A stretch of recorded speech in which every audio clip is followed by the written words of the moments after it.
到处都是监控。每天装甲车啊、一些坦克啊，在市区里面走来走去，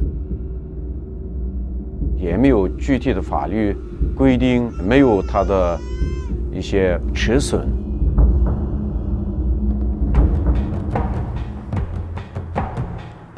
Reporting in Xinjiang, in China's far northwest, feels like traveling in a war zone. So we're here in Urumqi, which is the capital of Xinjiang, in a market downtown. The security here is incredibly tight. There are armored cars on the street, police stations on every corner, and tons of surveillance cameras. In the past year, police have stepped up security. The region is now under what's probably the most intense government surveillance in the world. Here, China is experimenting with futuristic spying technologies. For years, China has tried to suppress a separatist movement made up of Uyghurs, a local ethnic group. Authorities say the separatists are Islamic terrorists. We came to see what life looks like in a place where your every move can be monitored.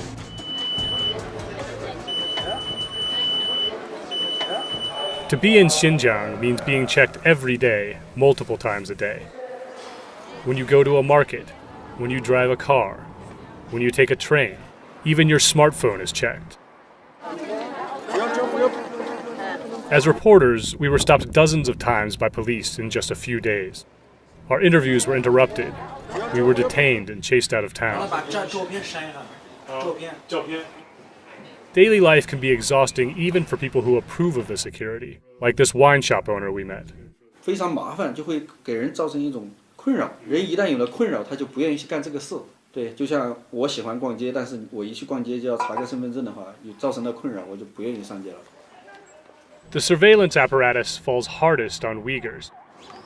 Parhat Imin sells pomegranate juice in the streets of Urumqi. He used to sell Islamic items, but after ethnic riots in 2009, the police forced him to close his shop. 执法就打得把我，而且土行打的，把牙打掉了，土打掉了。Imin has had run-ins with authorities since. He was once sent to jail for buying hashish. Now, he says every time he goes through a checkpoint, his ID sets off an alarm. 撞进去了，黑名单，说这个的话，别地方去把我抓走，还走了。Imin says authorities are targeting him because he's Uyghur. The government didn't respond to requests for comment. 好几次我给弹幕说呢，哎，枪毙掉，我就不上货了。 Chinese rulers have been trying to control Xinjiang for roughly 2,000 years. The region is well positioned for controlling trade routes between Europe and Asia.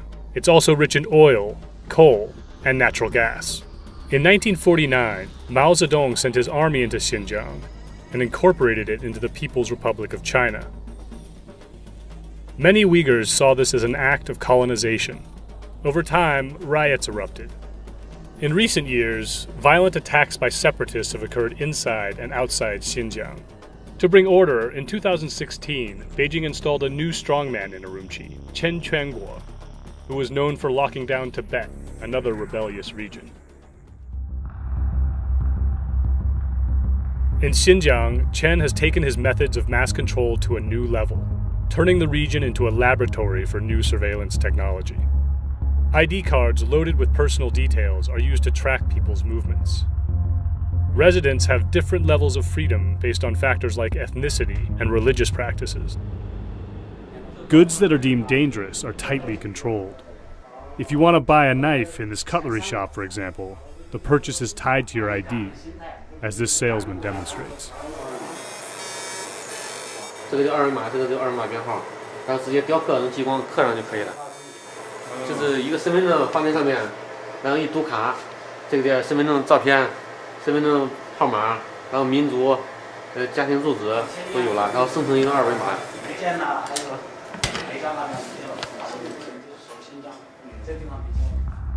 The system also tracks faces. An immense network of security cameras, some equipped with facial recognition, is constantly monitoring the streets. Facial recognition systems are also used to match people with their ID cards, everywhere from shopping malls to gas stations.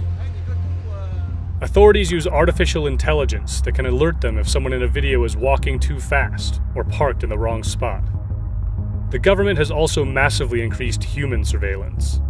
It has recruited 6 times more policemen this year than it did in 2015. Cities are now dotted with brand new police booths, one every couple hundred yards in some Uyghur neighborhoods.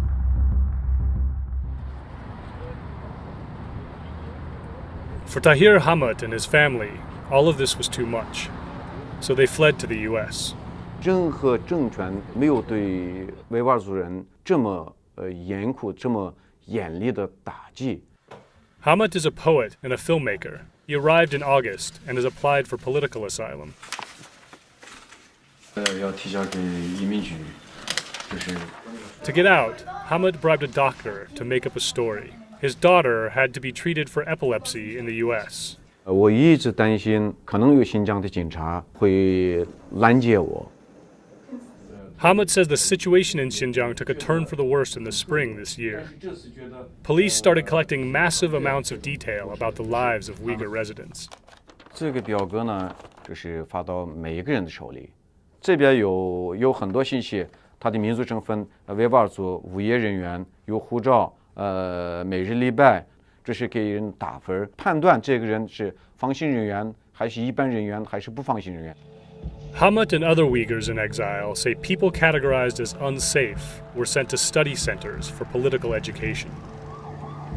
We found one of the so-called schools buried down a rural road on the outskirts of Kashgar.